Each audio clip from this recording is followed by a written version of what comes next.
Good morning, Brenda.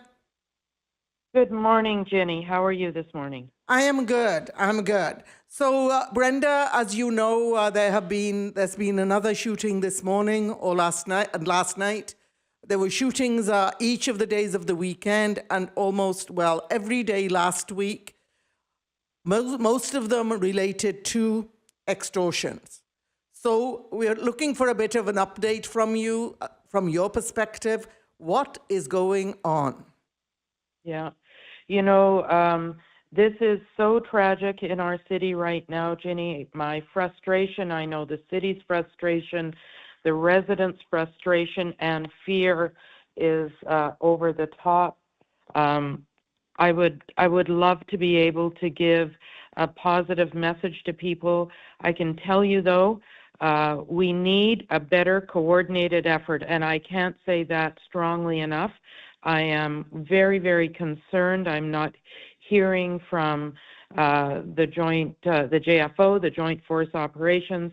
We need to hear more from the Surrey Police about what is happening there as well. And so the frustration is very, very high. I will be meeting tomorrow with the minister, Nina Krieger, and we are meeting also in I think in 2 weeks with the federal minister. You know, Ginny, and we were there at the meeting on November 28th when the minister said we would reconvene in 90 days. We will hold him to that. And certainly, I can tell you I've met with a number of mayors that are in the same position as us. I did talk with Patrick Brown in Brampton, and I've met with Abbotsford and Langley and White Rock, and I've talked with Mayor Harvey as well. Our frustration is just through the roof right now. In Surrey specifically, because I know a lot is happening in Brampton as well and in the Peel Yes. region, but when I look at Surrey and how the number of cases has increased dramatically in the new year, with a little lull, I would say, pre-Christmas, and considering all the resources that were poured into Surrey, both by the province and the feds, I'm just taking their word for it.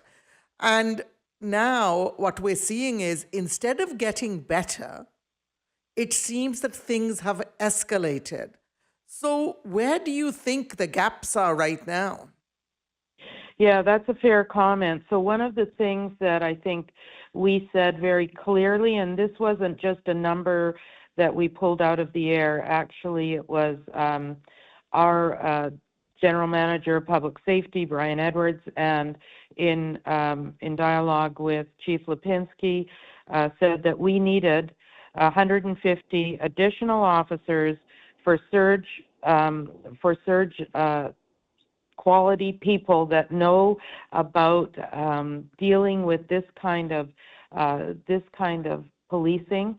We needed that to happen in November. We asked for that in December. We have been asking for that and we haven't seen it.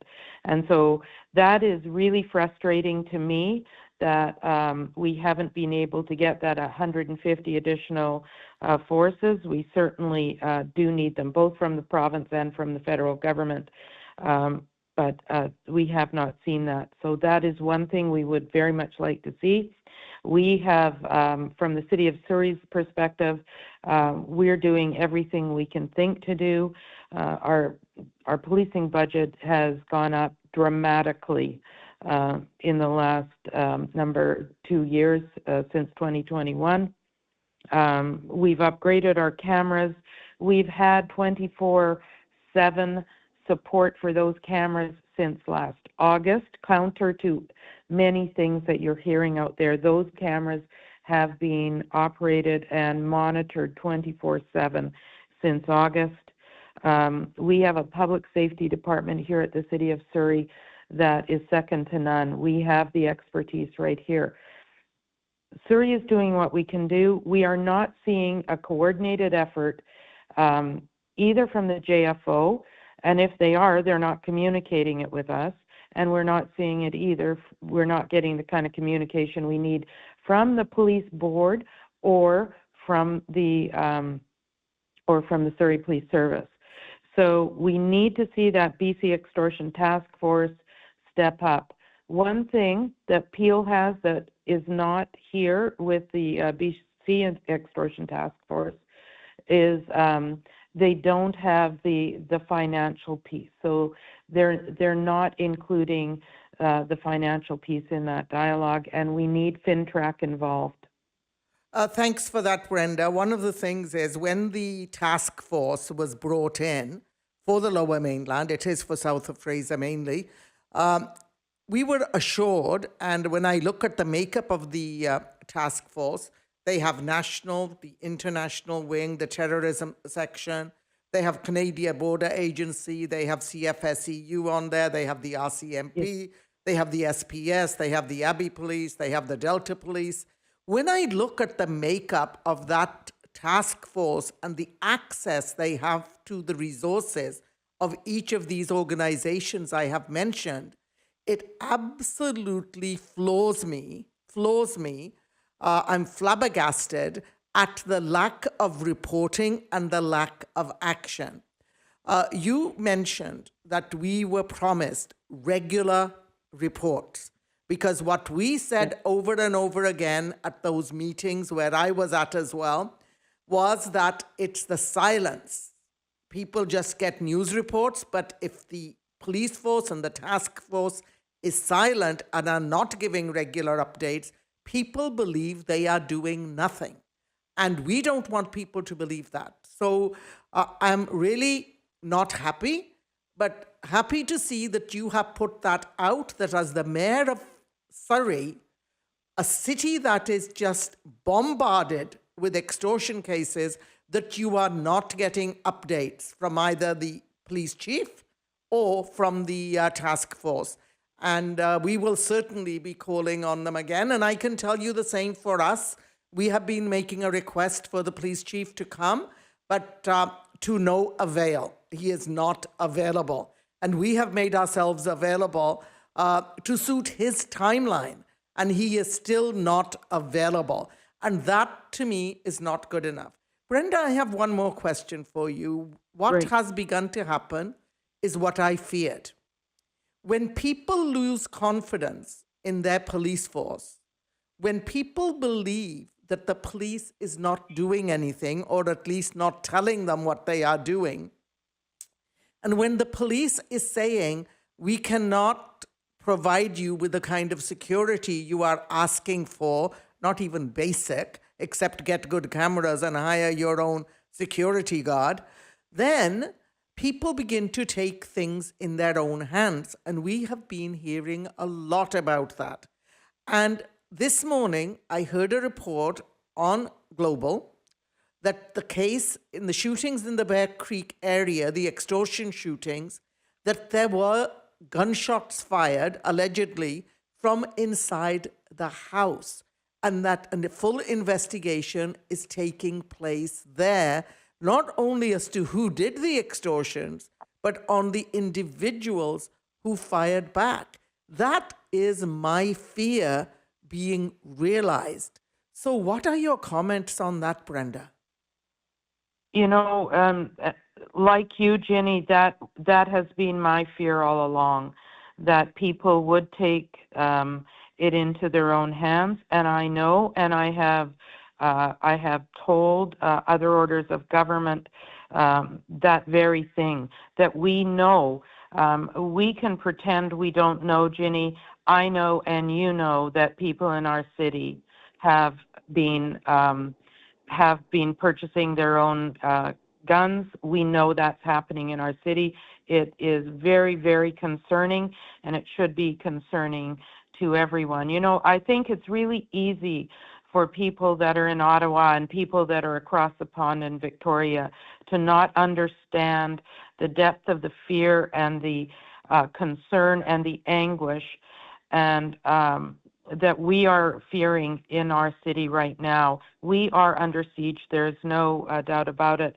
And I wanted to just comment one other thing. You mentioned about the silence that we're getting from both the JFO and at the local level. Um, but I can tell you, the bad guys also hear that silence. The silence has been deafening for them as well. So if they don't think anything's going on, of course, they're going to continue down their path of destruction, which is what we've been going through in our city. Uh, Absolutely good point there, Brenda. The fear that people feel is palpable. I was at a number of events over the last few days, and with family and friends as well. And the general talk out there right now is people know that to own a gun, and if they fire it, could create consequences for them. However, what they are saying is if the police cannot protect us, they keep telling us they don't have the resources, which I find absolutely amazing. When every meeting I've been at, they have assured us that they have the resources they need. When the police cannot provide them with the basic protection. For example, you're in a meeting the day before, you're telling the police these things are going to happen, and the next day they come and shoot up your business, but there is no police presence anywhere around your business. That sends fear. And when people's houses are being fired at, where they have children in the house, where their families live, then people are going to say, if I pay my taxes, I pay my taxes. There is a police force. If they cannot do their job, then maybe I have to take things into my own hands. That is the talk out there, Brenda. I'm not saying that is right. So, Brenda, before you leave us now, because I know you've got to go into meetings, you've got council meetings coming up, what would be your message to the citizens of Surrey? I think my message right now to the citizens of Surrey is that this city is in a very, very difficult position. We do need to all really stick together. I still firmly believe that the police at the local level are doing what they can do. But I want you to know this is not a local level of policing issue. This is not a city of Surrey only issue. And if we don't get those big provincial and national supports and inputs, and by that I truly do mean we need the national force in this city. This cannot be managed. And we're seeing that obviously. This cannot be managed just by the local police. We need national resources. We need national funds. The city cannot continue down this road. The cost to the city already is extraordinary, and we just can't continue like this. So we must have more support from the other orders of government, and they must recognize. And Ginny, I'm going to repeat something that we talked about probably in November, and I'm going to say it again, but if this was happening in Vancouver or Toronto or Calgary or Victoria, there would be a different kind of energy and attention to it. I firmly believe that, and I'm just really, my shout out is almost desperate to the other orders of government. Please, we need your help here in Surrey. Thank you, Brenda.